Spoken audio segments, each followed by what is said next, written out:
Exposing the secrets in mastering Braille. It's easier than you think. Let's get started. First tip, learn the basics. Braille is made up of small dots called cells. Each cell has up to 6 dots. Start with the alphabet and numbers. It's like learning a new code. Next, practice daily. Even 10 minutes a day makes a huge difference. Use books, flashcards, or apps. Consistency is key. Third tip, use tactile learning tools. Raise dots on paper, magnetic boards, or even Lego blocks. Make it fun and interactive.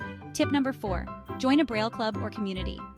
Learning with others can be motivating and supportive.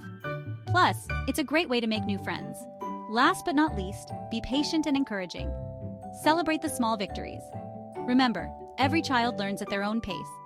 Your support makes all the difference. So, are you ready to help your child master Braille? You've got this. Happy learning! Thanks for watching. Don't forget to like, share, and subscribe for more awesome tips.